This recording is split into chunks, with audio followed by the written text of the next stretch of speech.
किसी राज्य में पंचायतों के निर्वाचन की तिथि की घोषणा कौन करता है?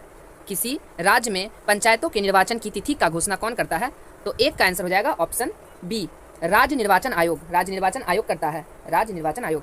किसी राज्य में पंचायतों के निर्वाचन की तिथि की घोषणा कौन करता है? तो राज्य निर्वाचन आयोग। नेक्स्ट क्वेश्चन नंबर 2 में दिया हुआ है, संसदीय प्रणाली में शून्यकाल किसकी देन है? संसदीय प्रणाली में शून्यकाल किसकी देन है? तो 2 का आंसर हो जाएगा ऑप्शन ए, भारत की देन है, भारत की। संसदीय प्रणाली में शून्यकाल किसकी देन है? तो भारत की देन है। नेक्स्ट क्वेश्चन नंबर 3 दिया हुआ है, विधान परिषद के संबंध में निम्नलिखित में से असत्य कथन कौन सा है? विधान परिषद के संबंध में निम्नलिखित में से असत्य कथन कौन सा है? तो देख लेते हैं इसमें कौन सा असत्य है। तो 3 का आंसर हो जाएगा ऑप्शन सी, बजट पर चर्चा और अनुदान मांगों पर मतदान कर सकती है। यह असत्य है, बाकी सारा सही सत्य है विधान परिषद के संबंध में। तो देख लेते हैं, राज्य विधायिका का उच्च सदन होता है, राज्य विधायिका का उच्च सदन होता है।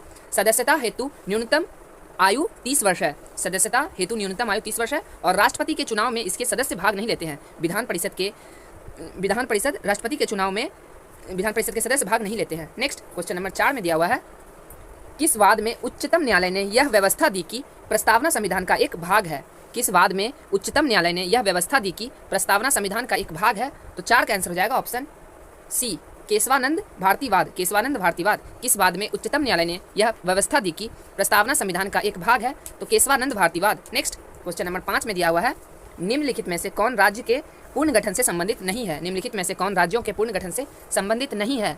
तो 5 का आंसर हो जाएगा ऑप्शन सी, राजमन्नार समिति। राजमन्नार समिति राज्य पूर्ण गठन के से संबंधित नहीं है, जबकि धर आयोग, जेवीपी समिति और फजल अली आयोग, धर आयोग, जेवीपी समिति और फजल अली आयोग, ये सभी राज्यों के पूर्ण गठन से संबंधित है। नेक्स्ट क्वेश्चन नंबर 6 में दिया हुआ है, किसी राज्य में अधिकतम कितने समयावधि तक राष्ट्रपति शासन लागू रह सकता है? किसी राज्य में अधिकतम कितने समयावधि तक राष्ट्रपति शासन लागू रह सकता है? तो 6 का आंसर हो जाएगा ऑप्शन सी, 3 वर्ष तक। 3 वर्ष तक किसी राज्य में अधिकतम कितने समयावधि तक राष्ट्रपति शासन लागू रह सकता है? तो 3 वर्ष तक। नेक्स्ट क्वेश्चन नंबर 7 में दिया हुआ है, अंतर्राज्यीय परिषद के गठन का अधिकार संविधान ने किसे दिया है? अंतर्राज्यीय परिषद के गठन का अधिकार संविधान ने किसे दिया है? तो 7 का आंसर हो जाएगा ऑप्शन सी, राष्ट्रपति को। राष्ट्रपति को अंतर्राज्यीय परिषद के गठन का अधिकार संविधान ने किसे दिया है? तो राष्ट्रपति को। नेक्स्ट क्वेश्चन नंबर 8 में है, राष्ट्रपति किसी मामले में सर्वोच्च न्यायालय से सलाह ले सकता है, इसका उल्लेख किस अनुच्छेद में है? राष्ट्रपति किसी मामले में सर्वोच्च न्यायालय से सलाह ले सकता है, इसका उल्लेख किस अनुच्छेद में है?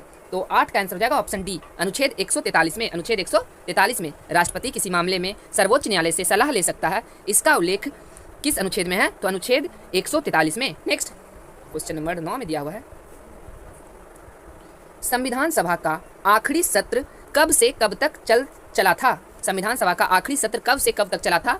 तो 9 का आंसर हो जाएगा ऑप्शन ए, 14 से 26 सितंबर 1949 ईस्वी तक। 14 से 26 सितंबर 1949 तक संविधान सभा का आखिरी सत्र निम्नलिखित में से कब तक चला था? तो 14 से 26 नवंबर 1949 तक। 14 से 26 नवंबर 1949 तक। नेक्स्ट क्वेश्चन नंबर 10, न्यायिक पुनर्वलोकन का अर्थ यह है कि सर्वोच्च न्यायालय, न्यायिक पुनर्वलोकन का अर्थ यह है कि सर्वोच्च न्यायालय। तो इसका आंसर देख लेते हैं, 10 का ऑप्शन डी हो जाएगा, राज्य के किसी कानून को अवैध घोषित कर सकता है।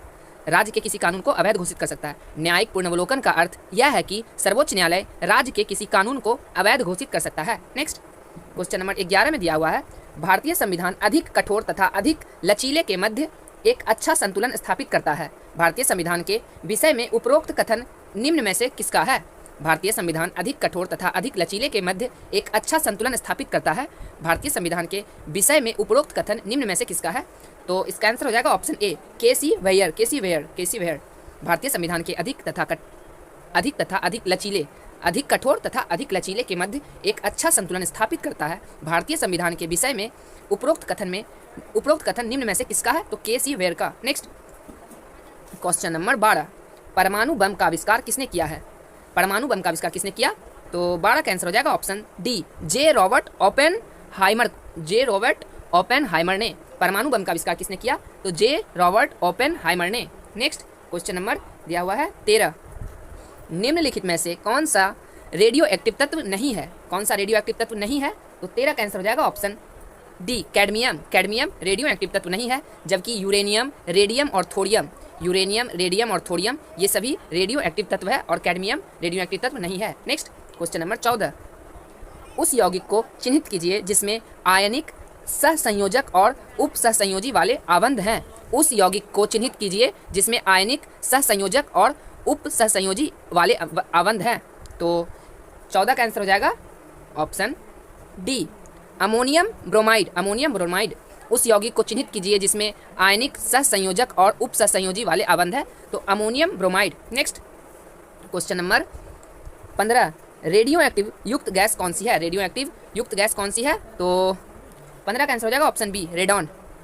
रेडियो एक्टिव तत्व कौन है? तो iron. Next question number 16, hydrogen के किस समस्थानिक में न्यूट्रॉन नहीं होता है? हाइड्रोजन के किस समस्थानिक में न्यूट्रॉन नहीं होता है? तो 16 का आंसर हो जाएगा option A, protium. Protium hydrogen के किस समस्थानिक में न्यूट्रॉन नहीं होता है?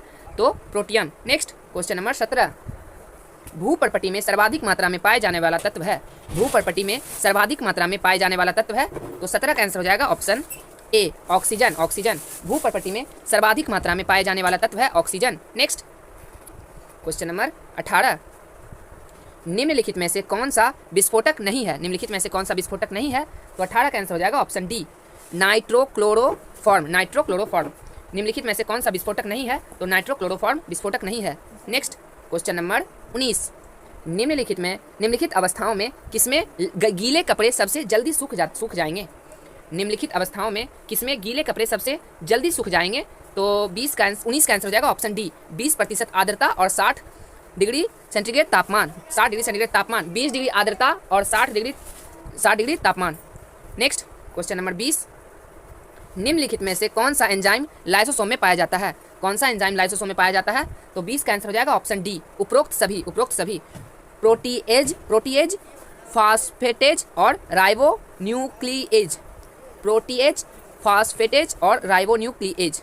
नेक्स्ट क्वेश्चन नंबर 21, हरे पौधे में प्रकाश संश्लेषण की अप्रकाशिक अभिक्रिया क्लोरोप्लास्ट में कहाँ संपन्न होती है? हरे पौधे में प्रकाश संश्लेषण की अप्रकाशिक अभिक्रिया क्लोरोप्लास्ट में कहाँ संपन्न होती है? तो 21 का आंसर हो जाएगा ऑप्शन डी, केवल स्ट्रोमा में। केवल स्ट्रोमा में हरे पौधे में प्रकाश संश्लेषण की अप्रकाशिक अभिक्रिया क्लोरोप्लास्ट में कहाँ संपन्न होती है? तो केवल स्ट्रोमा में। नेक्स्ट क्वेश्चन नंबर 22 में दिया हुआ है, निम्नलिखित में से किस बंधन द्वारा डीएनए की श्रृंखलाएं बंधी होती है? निम्नलिखित में से किस बंधन द्वारा डीएनए की श्रृंखलाएं बंधी होती है? तो 22 का आंसर हो जाएगा ऑप्शन बी, हाइड्रोजन बंध द्वारा। हाइड्रोजन बंध से किस बंध द्वारा डीएनए की श्रृंखला बंधी होती है? तो हाइड्रोजन बंध से। नेक्स्ट क्वेश्चन नंबर 23 में है, निम्नलिखित में से कौन सा तत्व प्रोटीन संश्लेषण में अनिवार्य है? निम्नलिखित में से कौन सा तत्व प्रोटीन संश्लेषण में अनिवार्य है? तो 23 का आंसर हो जाएगा ऑप्शन डी, नाइट्रोजन। नाइट्रोजन कौन सा तत्व प्रोटीन संश्लेषण में अनिवार्य है? तो नाइट्रोजन। नेक्स्ट क्वेश्चन नंबर 24, ये मिलान है, थोड़ा छोटा कर देते हैं, देख लीजिए। दिया हुआ है एक तरफ दिया सूची 1 सूची 2 को मिलाएं, तो देख लेते हैं, पहले इसका आंसर बता देते हैं।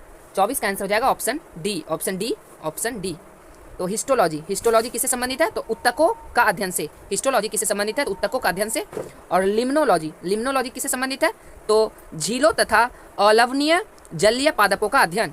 लिम्नोलॉजी किससे संबंधित है? तो झीलों तथा अलवणीय जलीय पादपों का अध्ययन से। और पेडोलॉजी से संबंधित है किससे? तो मृदा संबंधी अध्ययन से। पेडोलॉजी संबंधित है मृदा संबंधी अध्ययन से।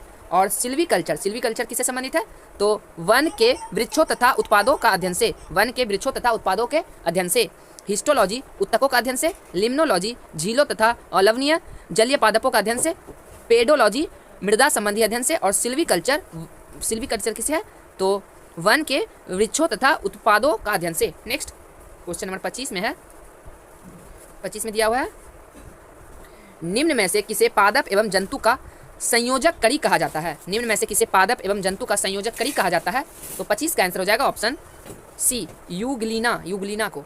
किसे पादप एवं जंतु का संयोजक कड़ी कहा जाता है? तो यूग्लिना को। नेक्स्ट क्वेश्चन नंबर 26, जब यीस्ट द्वारा ग्लूकोज का किण्वन होता है तो अंतिम उत्पाद कौन सा बनता है? जब यीस्ट द्वारा ग्लूकोज का किण्वन होता है तो अंतिम उत्पाद कौन सा बनता है? तो 26 का आंसर हो जाएगा ऑप्शन बी, इथेनॉल तथा CO2। जब यीस्ट द्वारा ग्लूकोज का किण्वन होता है तो अंतिम उत्पाद कौन सा बनता है? तो इथेनॉल तथा CO2। नेक्स्ट क्वेश्चन नंबर 27 है, जुगनू एक प्रकार का क्या है? तो ऑप्शन बी, कीट है। जुगनू एक प्रकार का कीट है। नेक्स्ट क्वेश्चन नंबर 28, अधिपादप वे पौधे हैं जो अन्य पौधे पर निर्भर हैं। अधिपादप एपीफाइट्स वे पौधे हैं जो अन्य पौधे पर निर्भर हैं। तो 28 का आंसर हो जाएगा ऑप्शन डी, यांत्रिक अवलंब के लिए। यांत्रिक अवलंब के लिए अधिपादप वे पौधे हैं जो अन्य पौधे पर निर्भर हैं यांत्रिक अवलंब के लिए। नेक्स्ट क्वेश्चन नंबर 29, पौधों में एंजाइम सक्रियता निम्न में से किस तत्व के कारण होता है? पौधों में एंजाइम सक्रियता निम्न में से किस तत्व के कारण होता है? तो 29 का आंसर हो जाएगा ऑप्शन सी, एमएन। एमएन, पौधों में एंजाइम सक्रियता निम्न में से किस तत्व के कारण होता है? तो एमएन। नेक्स्ट क्वेश्चन नंबर 30, घूमती हुई वस्तुओं की गति मापने के यंत्र को क्या कहते हैं? घूमती हुई वस्तुओं की गति मापने के यंत्र को क्या कहते हैं? तो 30 का आंसर हो जाएगा ऑप्शन बी, गायरोस्कोप। गायरोस्कोप, घूमती हुई वस्तुओं की गति मापने के यंत्र को क्या कहते हैं? तो गायरोस्कोप। नेक्स्ट क्वेश्चन नंबर 31 में दिया हुआ है, समतल दर्पण से संबंधित निम्न कथनों में कौन सा कथन असत्य है? समतल दर्पण से संबंधित निम्न कथनों में से कौन सा कथन असत्य है?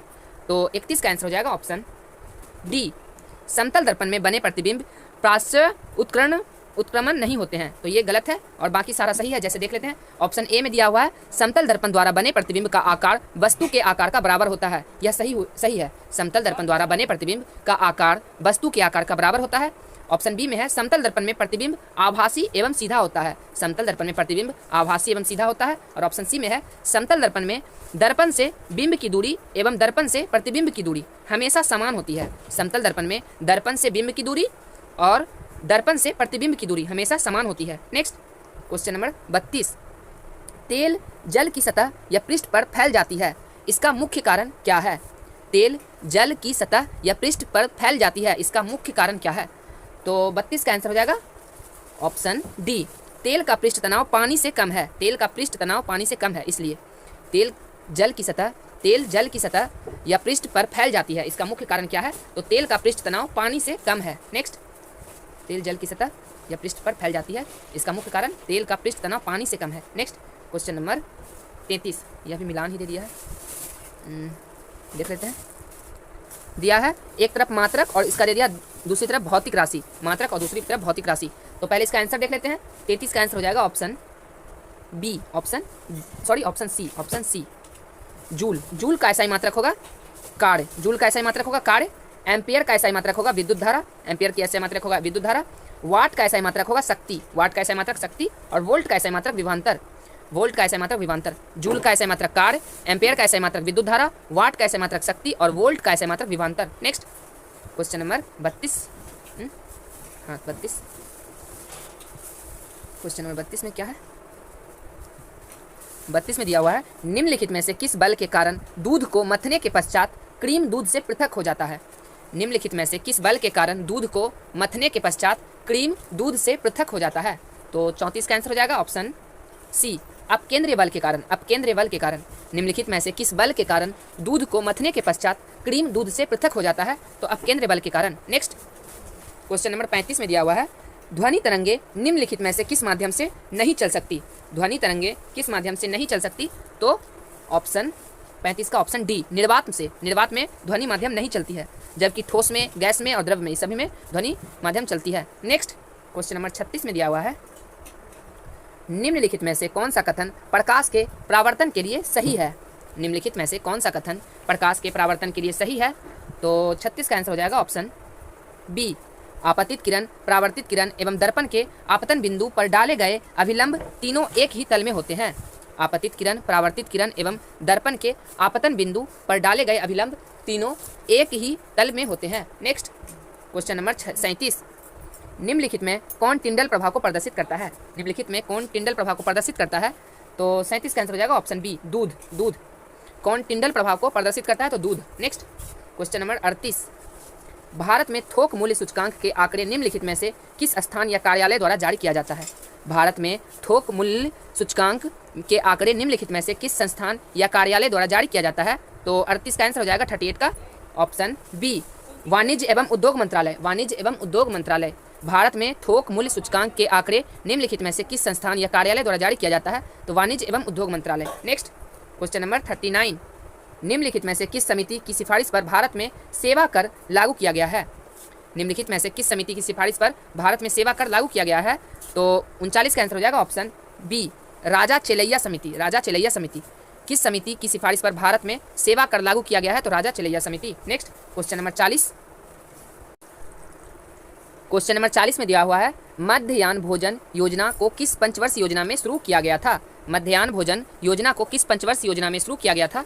तो 40 का आंसर हो जाएगा ऑप्शन बी, 8वीं योजना में। 8वीं योजना में मध्याह्न भोजन योजना को किस पंचवर्षीय योजना में शुरू किया गया था। तो 8वीं पंचवर्षीय योजना में। नेक्स्ट क्वेश्चन नंबर 41, IMF ने विशेष आहरण अधिकार SDR को मुद्रा के रूप में कब अपनाया। IMF ने विशेष आहरण अधिकार SDR को मुद्रा के रूप में कब अपनाया।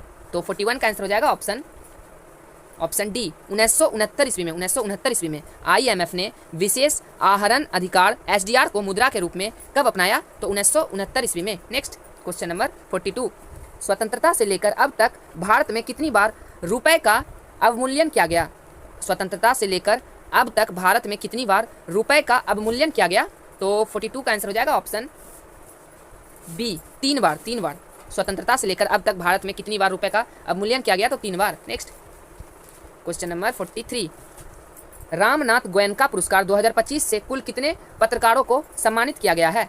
रामनाथ गोयनका पुरस्कार 2025 से कुल कितने पत्रकारों को सम्मानित किया गया है। तो 43 का आंसर हो जाएगा ऑप्शन बी, 27 पत्रकारों को। 27 पत्रकारों को रामनाथ गोयनका पुरस्कार 2025 के से कुल कितने पत्रकारों को सम्मानित किया गया है। तो 27 को। नेक्स्ट क्वेश्चन नंबर 44, बिम्स्टेक शिखर सम्मेलन 2025 का आयोजन कहाँ किया गया। बिम्स्टेक शिखर सम्मेलन 2025 का आयोजन कहाँ किया गया। तो 44 का आंसर हो जाएगा ऑप्शन सी, थाईलैंड में। थाईलैंड में बिम्स्टेक शिखर सम्मेलन 2025 का आयोजन कहाँ किया गया। तो थाईलैंड में। नेक्स्ट क्वेश्चन नंबर 45, हाल ही में बिहार के मुख्यमंत्री श्री नीतीश कुमार ने बिहार राज्य सफाई कर्मचारी आयोग के गठन की मंजूरी दी है। इस आयोग में अध्यक्ष सहित कुल कितने सदस्य होंगे। हाल ही में बिहार के मुख्यमंत्री श्री नीतीश कुमार ने बिहार राज्य सफाई कर्मचारी आयोग के गठन की मंजूरी दी है। इस आयोग में अध्यक्ष सहित कुल कितने सदस्य होंगे। तो 45 का आंसर हो जाएगा ऑप्शन बी, 7 होंगे, जिसमें एक अध्यक्ष और एक उपाध्यक्ष और 5 सदस्य होंगे।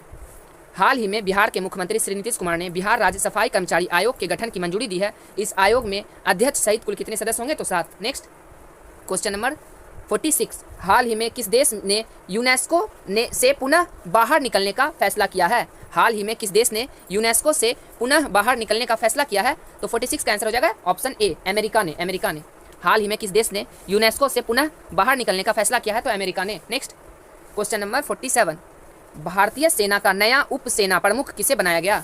भारतीय सेना का नया उप सेना प्रमुख किसे बनाया गया। तो 47 का आंसर हो जाएगा ऑप्शन डी, पुष्पेंद्र सिंह को। पुष्पेंद्र सिंह को भारतीय सेना का नया उप सेना प्रमुख किसे बनाया गया। तो पुष्पेंद्र सिंह को। नेक्स्ट क्वेश्चन नंबर 48, राष्ट्रीय शिक्षा नीति 2020 को भारत सरकार द्वारा कब घोषित किया गया। राष्ट्रीय शिक्षा नीति 2020 को भारत सरकार द्वारा कब घोषित किया गया। तो 48 का आंसर हो जाएगा ऑप्शन सी, 29 जुलाई 2020 ईस्वी को। 29 जुलाई 2020 ईस्वी को राष्ट्रीय शिक्षा नीति 2020 को भारत सरकार द्वारा कब घोषित किया गया। तो 29 जुलाई 2020 ईस्वी को। Next question number 49, Amrita Shergil का संबंध किस क्षेत्र से है। अमृता शेरगिल का संबंध किस क्षेत्र से है। तो 49 का आंसर हो जाएगा ऑप्शन बी, चित्रकारी से। चित्रकारी से अमृता शेरगिल का संबंध किस क्षेत्र से है। तो चित्रकारी से। नेक्स्ट क्वेश्चन नंबर 50, हाल ही में किन 2 भारतीय शहरों को रामसर कन्वेंशन के तहत अंतर्राष्ट्रीय स्तर पर आर्द्रभूमि शहरों के रूप में मान्यता दी गई है। हाल ही में किन 2 भारतीय शहरों को रामसर कन्वेंशन के तहत अंतर्राष्ट्रीय स्तर पर आर्द्रभूमि शहरों के रूप में मान्यता दी गई है। तो 50 का आंसर हो जाएगा ऑप्शन डी, इंदौर और उदयपुर को। इंदौर और उदयपुर को हाल ही में किन 2 भारतीय शहरों को रामसर कन्वेंशन के तहत अंतर्राष्ट्रीय स्तर पर आर्द्रभूमि शहरों के रूप में मान्यता दी गई है। तो इंदौर और उदयपुर को। नेक्स्ट क्वेश्चन नंबर 51, ये मिलान दिया हुआ है तो इसको छोटा कर देते पहले। 51 का आंसर हो जाएगा, पहले देख लेते हैं क्या दिया हुआ है। घटना और उसका दिया है वर्ष, जो घटना हुआ तो उसका वर्ष दिया है। तो पहले इसका आंसर बता देते हैं। 51 का आंसर हो जाएगा ऑप्शन ए। ऑप्शन ए दिया है रॉलेट एक्ट। रॉलेट एक्ट कब हुआ था। तो 1919 ईस्वी में। रॉलेट एक्ट कब हुआ था। तो 1919 ईस्वी में। नमक सत्याग्रह। नमक सत्याग्रह कब हुआ था। तो 1930 ईस्वी में। नमक सत्याग्रह कब हुआ था। तो 1930 ईस्वी में। और चौड़ी चौड़ा घटना। चौड़ी चौड़ा घटना कब घटित हुआ था। तो 1922 ईस्वी में। चौड़ी चौड़ा घटना 1922 ईस्वी में घटित हुआ था। और द्वितीय गोलमेज सम्मेलन 1931 ईस्वी में हुआ था।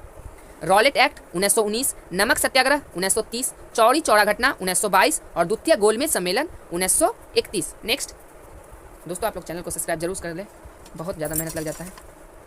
क्वेश्चन नंबर 52 में दिया हुआ है, पहली बार किस आंदोलन के दौरान वंदे मातरम का व्यापक स्तर पर प्रयोग किया गया।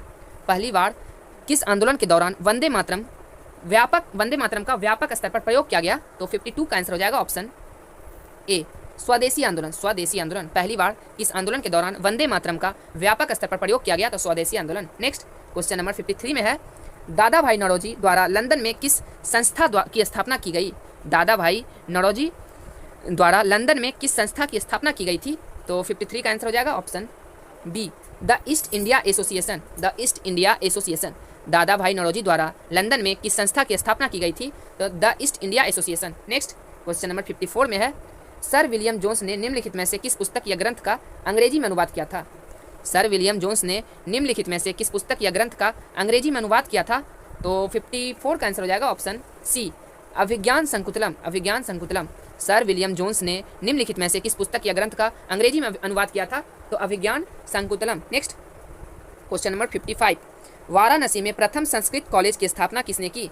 वाराणसी में प्रथम संस्कृत कॉलेज की स्थापना किसने की? तो 55 का आंसर हो जाएगा ऑप्शन ए, जोनाथन डंकन ने, जोनाथन डंकन। वाराणसी में प्रथम संस्कृत कॉलेज की स्थापना किसने की? तो जोनाथन डंकन ने। Next question number 56, Akhil Bharatiya अनुसूचित जाति महासंघ की स्थापना किसके द्वारा की गई थी? अखिल भारतीय अनुसूचित जाति महासंघ की स्थापना किसके द्वारा की गई थी? तो 56 का आंसर हो जाएगा ऑप्शन सी, भीमराव अंबेडकर के द्वारा, भीमराव अंबेडकर के द्वारा।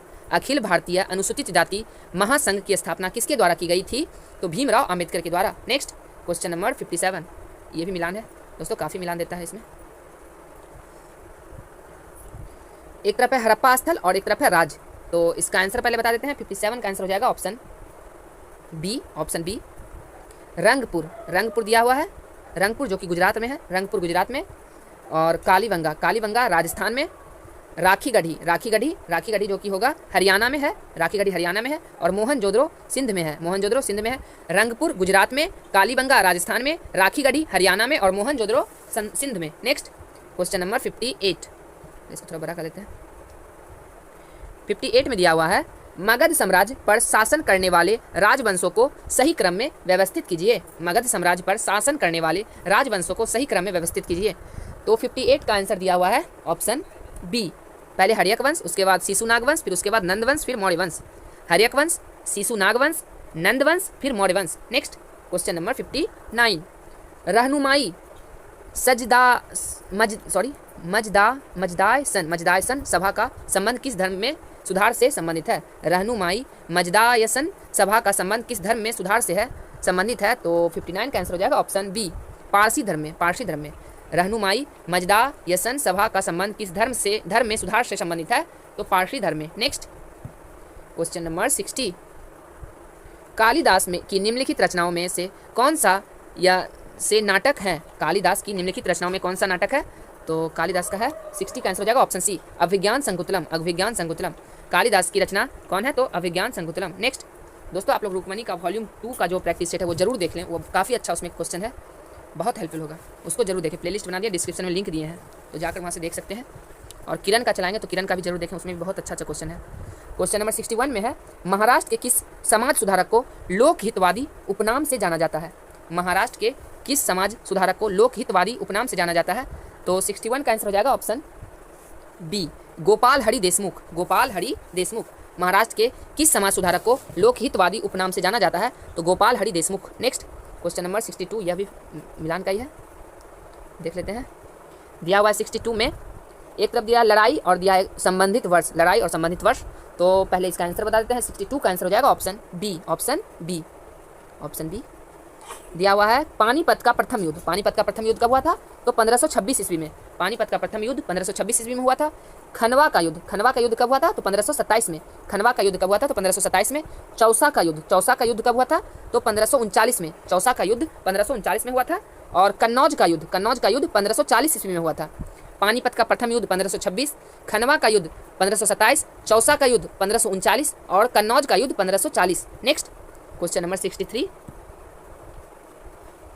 63 में दिया हुआ है, निम्न में से बिहार का कौन सा क्षेत्र जूट एवं मखाना दोनों के लिए प्रसिद्ध है? निम्न में से बिहार का कौन सा क्षेत्र जूट एवं मखाना दोनों के लिए प्रसिद्ध है? तो 63 का आंसर हो जाएगा ऑप्शन ए, उत्तर पूर्वी बिहार, उत्तर पूर्वी बिहार। निम्न में से बिहार का कौन सा क्षेत्र जूट एवं मखाना दोनों के लिए प्रसिद्ध है? तो उत्तर पूर्वी बिहार। नेक्स्ट क्वेश्चन नंबर 64, चूना पत्थर का भंडार बिहार के किस जिले में सर्वाधिक है? चूना पत्थर का भंडार बिहार के किस जिले में सर्वाधिक है? तो 64 का आंसर हो जाएगा ऑप्शन सी, रोहतास में, रोहतास में। चूना पत्थर का भंडार बिहार के किस जिले में सर्वाधिक है? तो रोहतास में। नेक्स्ट क्वेश्चन नंबर 65, महानंदा एवं बागमती के बीच नदी समूह स्थित है। महानंदा एवं बागमती के बीच नदी समूह स्थित है। तो 65 का आंसर हो जाएगा ऑप्शन सी, मेची कोसी कमला। मेची कोसी कमला, महानंदा एवं बागमती के बीच नदी समूह स्थित है, मेची कोसी और कमला। नेक्स्ट क्वेश्चन नंबर 66, राउरकेला इस्पात संयंत्र किस देश की सहायता से स्थापित किया गया? राउरकेला इस्पात संयंत्र किस देश की सहायता से स्थापित किया गया? तो 66 का आंसर हो जाएगा ऑप्शन ए, जर्मनी से। राउरकेला इस्पात संयंत्र किस देश की सहायता से स्थापित किया गया? तो जर्मनी की सहायता से। नेक्स्ट क्वेश्चन नंबर 67, यह भी मिलान का ही दिया है, तो देख लेते हैं। पहले एक तरफ दिया है परियोजना और एक तरफ दिया है नदी, परियोजना और नदी। तो इसका आंसर पहले बताते हैं। 67 का आंसर हो जाएगा ऑप्शन ए, इडुक्की परियोजना जो कि संबंधित है पेरियार नदी से। इडुक्की परियोजना पेरियार नदी। गांधी सागर परियोजना चंबल नदी।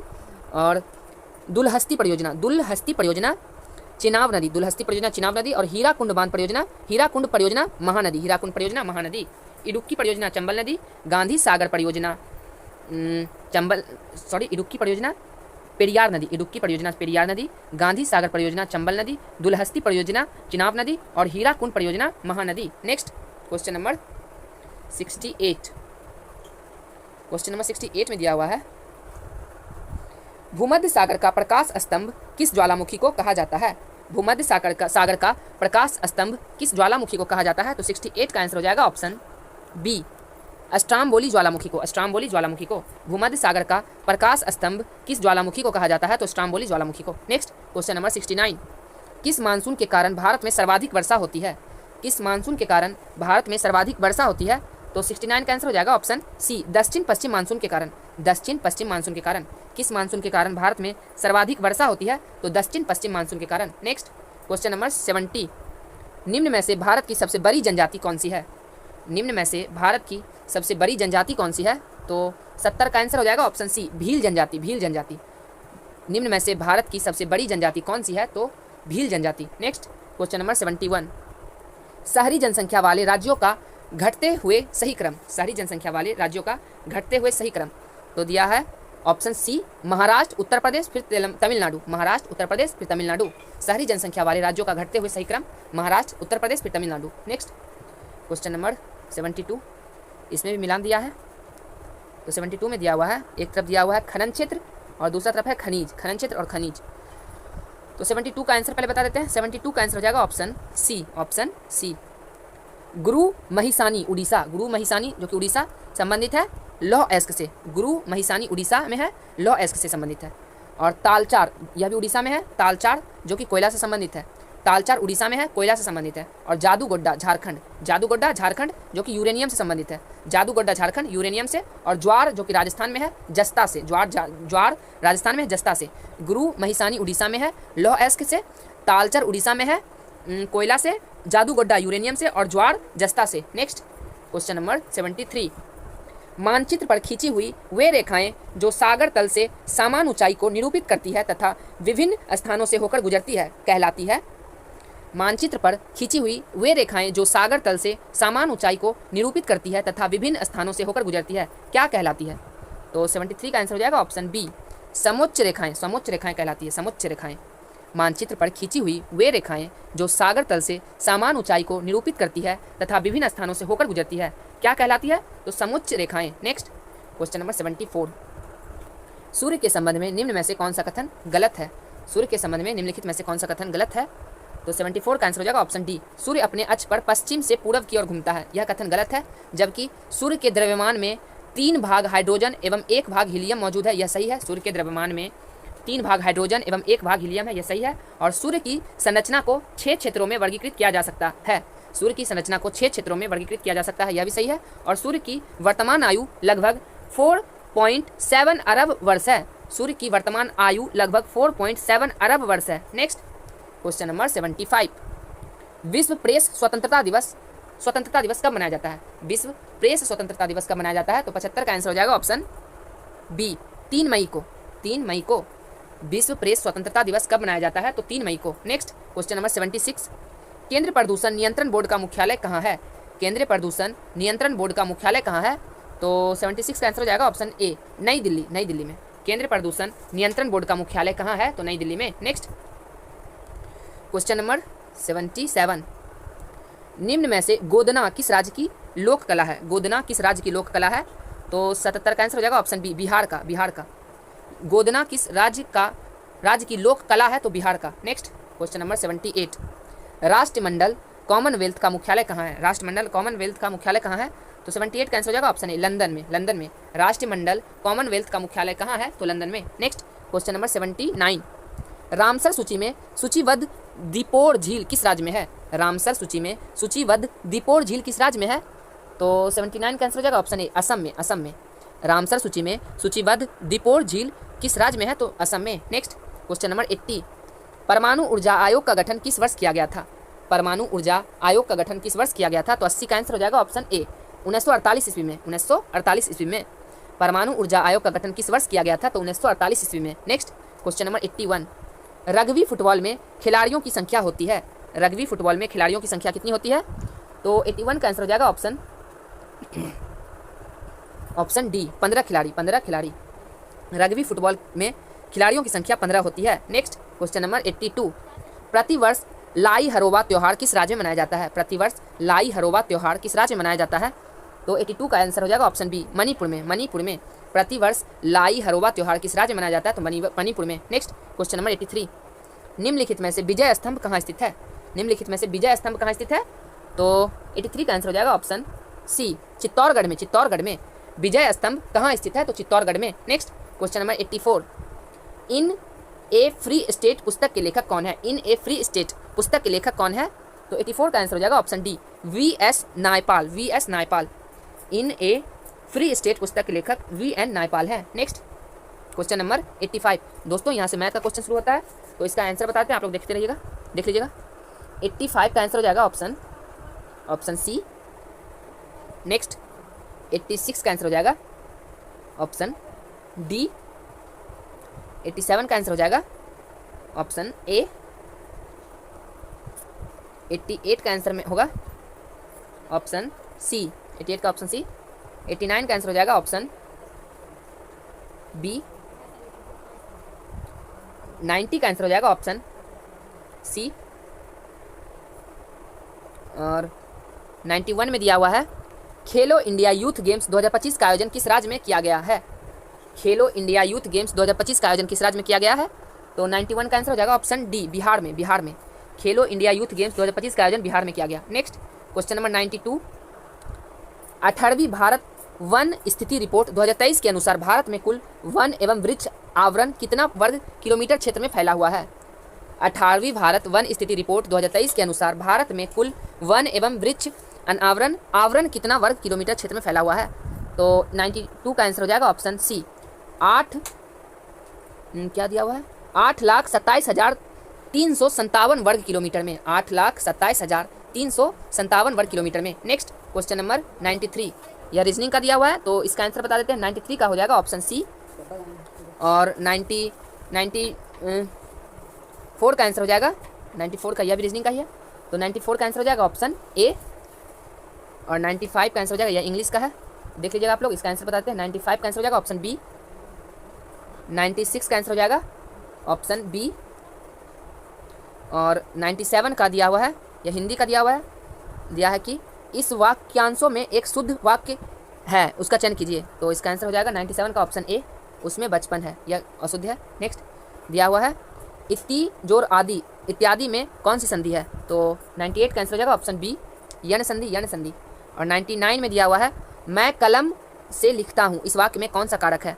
तो 99 का आंसर हो जाएगा ऑप्शन डी, करण कारक। करण कारक। और 100 का दिया हुआ है, 100 में दिया हुआ है, कलिंदी का पर्यायवाची क्या है? कलिंदी की पर्यायवाची क्या है? तो 100 का आंसर हो जाएगा ऑप्शन डी।